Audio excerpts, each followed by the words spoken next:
بسم اللہ الرحمن الرحیم۔ السلام علیکم پیارے ناظرین، صبح صبح کا وقت تھا کہ فجر کی اذان آ رہی تھی۔ مکہ کے رہنے والے تمام نمازی مسجد کی طرف لپک کر رہے تھے تاکہ اپنے اللہ کے حضور سجدہ ریز ہو سکے۔ اس وقت انتہائی خاموشی چھائی ہوئی تھی کہ مکہ کی گلیوں میں ایک شخص بیٹھا تھا جو نماز کے لیے نہیں گیا تھا۔ وہ اپنے گھر کے ایک کونے میں انتہائی مایوس بیٹھا تھا۔ اس کا کوئی بھی پرسان حال نہ تھا۔ وہ بھوک سے نڈھال تھا، انتہائی کمزور تھا کہ چل پھر بھی نہیں سکتا تھا، بالکل خاموشی سے بیٹھا ہوا تھا اور اللہ تعالی سے دعا مانگ رہا تھا کہ میرے لیے کوئی نہ کوئی کھانے کا انتظام فرما دیجیے۔ 4 بیٹیوں، 1 بیوی اور 2 والدین کا صرف اور صرف اکیلا کفیل تھا۔ انتہائی بوڑھا شخص تھا، تقریباً اس کی عمر 70 سے 75 سال ہوگی۔ وہ انتہائی بھوک سے نڈھال تھا کہ اسے کئی دنوں سے نوکری نہیں ملی تھی اور اسے دیہڑی بھی نہیں ملی تھی اور کہیں سے اسے معاوضہ بھی نہیں ملا تھا کہ وہ کھانے پینے کا سامان لے سکتا۔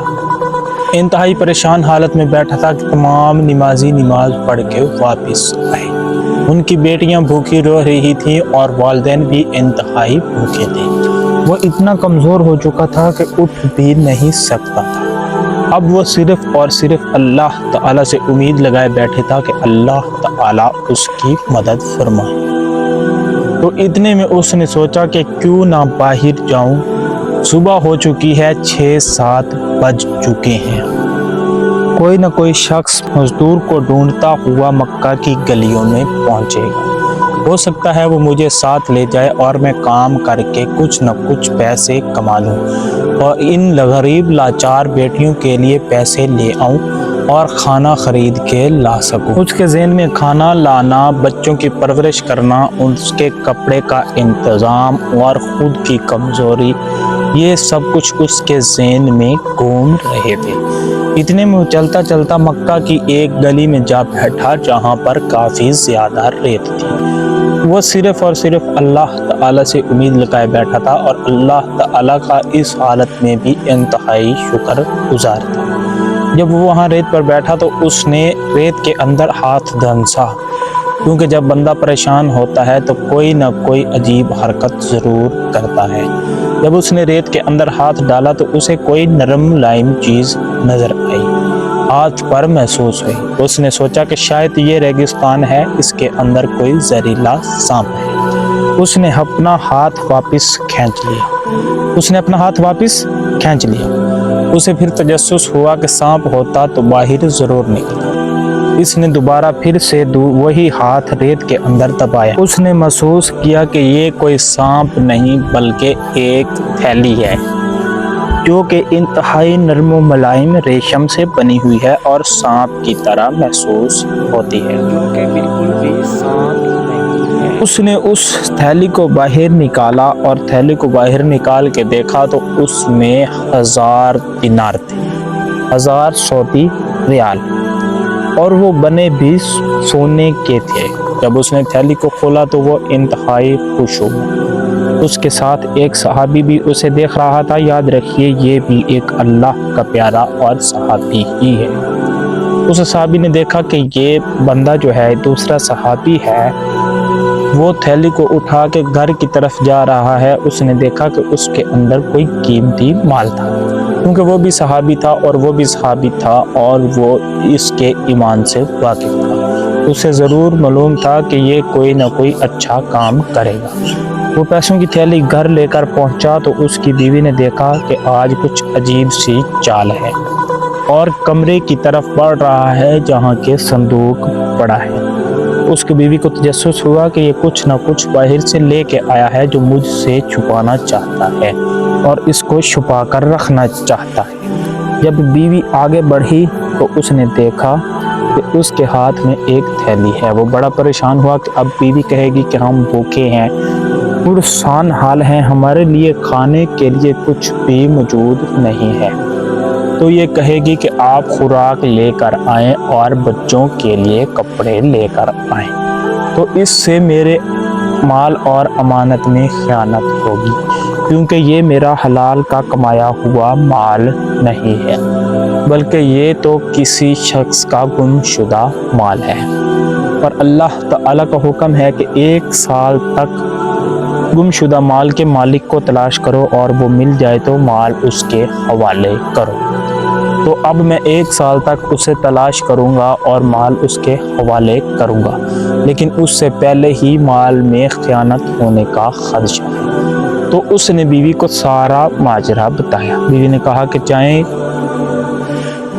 شہر سے کچھ کھانے پینے کا سامان لے کر آئیں۔ جب اس نے یہ بات سنی تو اس نے انکار کر دیا اور کہا کہ اللہ کے نبی کا صحابی ہوں، تو اللہ کے نبی نے امانت میں خیانت کرنے سے منع فرمایا ہے، لہٰذا میں امانت میں خیانت نہیں کروں گا، اور میں نے 50 سال بھوک اور فاقہ کاٹا ہے تاکہ میں اللہ کے حضور سرخرو ہو سکوں، تو ایک دن کی بھوک کی خاطر میں اللہ کو کیسے ناراض کر سکتا ہوں؟ سبحان اللہ، ان کا کیا ہی پختہ ایمان تھا۔ تو اس کے بعد اس نے گٹھلی ادھر رکھی اور مکہ کی طرف دوبارہ مزدوری کی تلاش میں چلا گیا۔ جب وہ حرم پاک میں پہنچا تو وہاں اس نے دیکھا کہ ایک کافر شخص صدا لگا رہا ہے کہ جس کا 1000 دینار گم ہوا تھا وہ وہی کافر تھا۔ اس نے کہا کہ اگر کسی شخص کو 1000 دینار ملا ہے تو وہ مجھے واپس کر دے۔ وہ ایک دن صدا لگا کر چلا گیا تو یہ صحابی اس کے پاس پہنچا اور اسے کہا کہ آپ 100 دینار کا تحفہ انعام رکھ دیجئے، جو بھی شخص اٹھا کر لے گیا ہے ایمان کے لالچ میں اور انعام کے لالچ میں آپ کو واپس کر دے گا۔ اس نے انکار کر دیا کہ میں ایسا نہیں کر سکتا۔ تو یہ صحابی واپس آ گئے۔ واپس آ کر پھر اللہ تعالیٰ اور ایمان کو سوچنے لگے۔ دوسرے دن پھر وہ شخص حرم پاک میں آیا اور اس نے صدا لگائی کہ اگر کسی نے اس طرح سے 1000 دینار اٹھایا ہے تو مجھے واپس کر دو۔ اس دن پھر اس نے کہا کہ آپ اگر 10 دینار کا معاوضہ رکھ دیجئے تو ہو سکتا ہے کہ آپ کو کوئی انعام کی لالچ میں آ کر پیسے واپس کر دے۔ اس دن بھی اس نے انکار کیا اور کہا کہ میں ایسا نہیں کر سکتا۔ تیسرے دن پھر وہ شخص دوبارہ اس نے صدا لگائی اور کہا کہ اگر کسی کو 1000 دینار ملا ہے تو مجھے واپس کر دے۔ اس دن پھر اس شخص نے انکار کیا اور کہا کہ میں 10 دینار آپ کو انعام کے طور پر نہیں دے سکتا۔ تیسرے دن اس صحابی نے اسے کہا کہ آپ 1 روپیہ انعام دے دیجئے، تاکہ وہ شخص انعام کے لالچ میں آ کر پیسے آپ کو آ کر واپس کر دے۔ اس دن بھی ایسا نہیں ہوا۔ تو وہ شخص اپنے گھر گیا اور وہاں سے 1000 دینار کی تھیلی اٹھا کر واپس لے آیا، اور 1000 دینار کی تھیلی واپس لے آیا اور اس بندے کو ایک ایک کر کے گنانا شروع کر دیے۔ 1000 دینار پورے ہو گئے۔ جب 1000 دینار پورے ہو گئے تو وہ بندہ 1000 دینار لے کر چلا گیا۔ راستے میں جاتا ہوا واپس آیا اور اس نے کہا کہ میں فلاں علاقے کا تاجر ہوں، اور مجھے میرے والد نے نصیحت کی تھی کہ جو شخص انتہائی غریب ہو اسے تم یہ پیسے انعام میں دے دینا۔ میرے والد صاحب نے کہا تھا کہ یہ 3000 آپ کو دینار دے رہا ہوں، اس میں سے 1000 دینار سب سے غریب شخص کو دے دینا، اور باقی 2000 تجارت میں استعمال کر لینا۔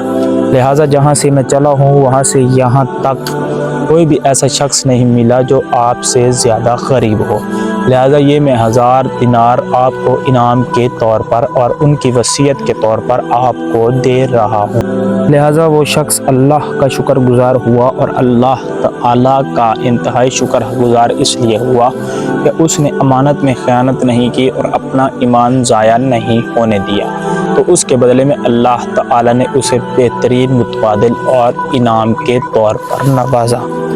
اور جو اس صحابی کے پاس دوسرا صحابی ان کو دیکھ رہا تھا کہ گٹھلی لے کر جا رہا ہے، وہ صحابی اس صحابی کو بھی ساتھ لے آیا اور اپنے گھر بیٹھ کر اس نے کہا کہ یہ لیجئے، آپ بھی اس کے حقدار ہیں۔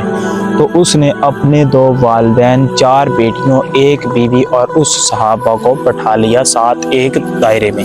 وہ سب کو 1 دینار دیتا گیا اور 1 دینار اپنے پاس رکھتا گیا، لہٰذا وہ 10 بندے تھے تو 100 دینار ان کو آ گئے۔ لہٰذا اللہ تعالی نے اس کے ایمان کے بدلے اس کو نیک اور پاک دولت سے نوازا، جو کہ اس کے لیے بالکل حلال تھی، اور اللہ تعالی نے اپنے کرم و فضل سے اس گھر کو گناہ سے بھی محفوظ رکھا، بلکہ اللہ تعالی نے یہ بھی ثابت کیا کہ ایک غریب شخص کے پاس جب دولت آئی تو اس نے دوسرے صحابہ کو دے کر اس میں سے سخاوت بھی کی۔ تو ان صحابی کا اب ہم آپ کو نام بتاتے ہیں کہ یہ اللہ کا نیک بندہ کون تھا۔ اس کا نام تھا ابو غیاث، اور یہ مکہ مکرمہ کے اندر رہتا تھا۔ اس ویڈیو سے ہمیں سبق ملتا ہے کہ کس طرح سے اللہ تعالی امانت میں خیانت نہ کرنے کی وجہ سے انعام سے نوازتا ہے، اور کس طرح سے ایک صحابہ کرام کا ایمان اتنا مضبوط تھا کہ وہ 100 دینار سونے کے بدلے اپنا ایمان نہ دیا اور اپنے ایمان کو محفوظ رکھا۔ اور تیسرا سبق یہ ملتا ہے کہ اگر ہمارے پاس دولت آ جائے تو ہمیں چاہیے کہ اس دولت سے ہم اللہ اور اس کے پیاروں کا حصہ نکالیں اور ہم غرور اور تکبر میں مبتلا نہ ہو جائیں۔ تو امید ہے کہ آپ کو ویڈیو اچھی لگی ہوگی۔ اگر ویڈیو اچھی لگی ہے تو چینل کو سبسکرائب کر دیں اور ساتھ میں لگی بیل آئیکن کو بھی پریس کر دیں، تاکہ ہر آنے والی اچھی ویڈیوز آپ تک پہنچتی رہیں۔ والسلام، انشاءاللہ ملتے ہیں اگلی ویڈیو کے اندر۔